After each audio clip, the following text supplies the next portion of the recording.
Vítajte! No povedzme si úprimne, asi každý to pozná.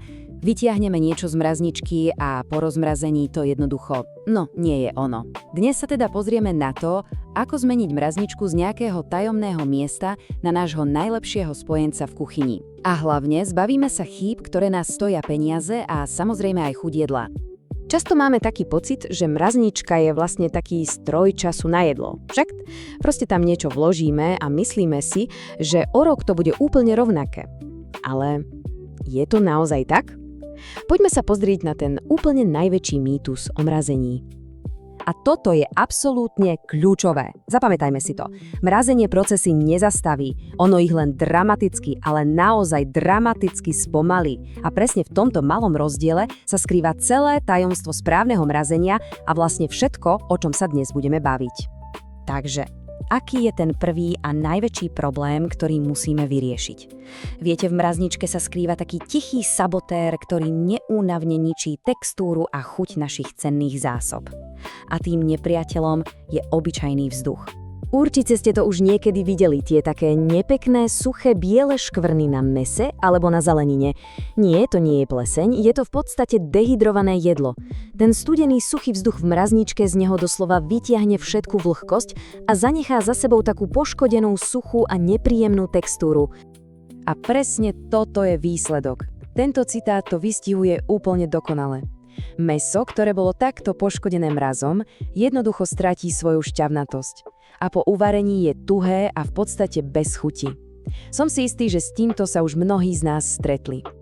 No a tuto vidíme ten rozdiel pekne vizuálne. Pozrite sa naľavo. Presne takto vyzerá mäso v bežnom vrecku, kde zostal vzduch. Samé kryštáliky ľadu a vysušené miesta. A teraz napravo. Keď odstránime vzduch, jedlo ochránime. Je to naozaj také jednoduché. Takže kľúčová otázka je, ako na to, aby to bolo správne? No úplne najlepšie sú vákuové vrecká, ktoré vzduch dokonale odsajú. Ak ich ale nemáte, vôbec to nevadí. Z obyčajného vrecka sa len snažte rukami vytlačiť čo najviac vzduchu, ako sa len dá. A ešte jeden dôležitý detail na záver. K mäsu pred mrazením nikdy, ale naozaj nikdy nepridávajte olej. Nepomôže to, skôr naopak. Dobre, presuňme sa teraz od mäsa k ovociu a zelenine, lebo tu čelíme trošku inému, menej viditeľnému problému. Niečomu, čo pracuje potichu, aj v tej najväčšej zime. Možno to niekoho prekvapí, ale je to tak. Už po jedinom mesiaci sa kvalita mrazeného ovocia a zeleniny začína znižovať. Pýtate sa prečo? Pretože prirodzené enzymy, ktoré spôsobujú dozrievanie a nakoniec aj kazenie, v tom mraze stále pokračujú v práci. Sú iba spomalené, nie zastavené. A riešenie sa volá blanšírovanie. Je to technika, ktorou tieto enzymy doslova vypneme.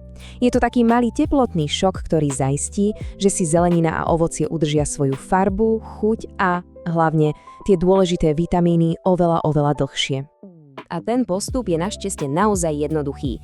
Najprv krátky var vo vriacej vode, tým deaktivujeme enzymy. Potom okamžitý presun do ľadového kúpeľa, aby sme zastavili proces varenia a zachovali tú chrumkavosť a farbu. No a nakoniec už len dôkladne osušiť, zabaliť a šup do mrazničky. To je celé to tajomstvo. Dobre, takže už vieme, ako jedlo chrániť. Ale teraz tá ďalšia otázka. Ako dlho ho vlastne môžeme skladovať?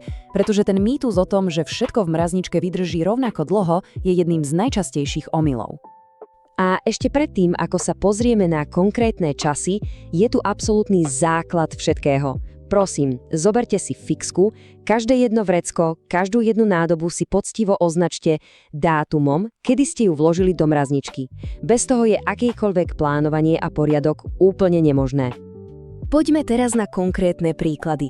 Táto tabuľka ukazuje tie obrovské rozdiely. Všimnite si to, mleté mäso a tučný losos vydržia len 3 mesiace, zatiaľ čo celé kurčata môže byť pokojne aj rok. Prečo je v tom taký rozdiel?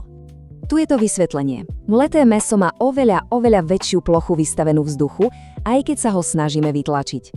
A to urýchľuje oxidáciu, čo je vlastne chemická reakcia so vzduchom, ktorá zhoršuje chuť a kvalitu. Celé kurča je chránené kožou a svalovinou, takže tento proces je neporovnateľne pomalší. A úplne podobný princíp platí aj pri rybách. Tuk je žiaľ v mrazničke veľmi nestabilný. Oxiduje a žltne oveľa rýchlejšie. A presne preto tučný losos vydrží len polovicu času v porovnaní s nejakou chudou bielou rybou, ako je napríklad kapor alebo treska. A teraz sa dostávame k tomu najdôležitejšiemu pravidlu zo všetkých, k tomu jedinému, ktoré sa netýka len kvality, ale priamo nášho zdravia.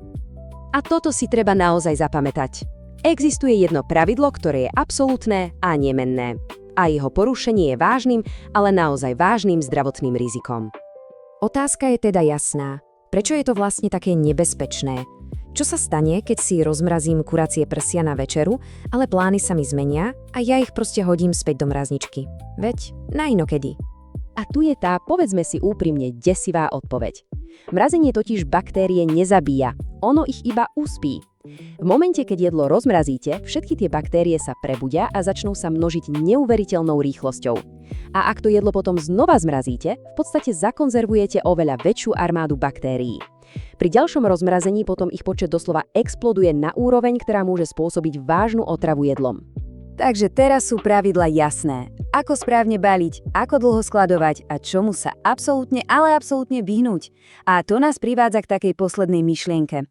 Ďakujeme, že ste počúvali. Viac receptov a inšpirácie nájdete na našom webe gastromaniak.com. Dovidenia a dobrú chuť.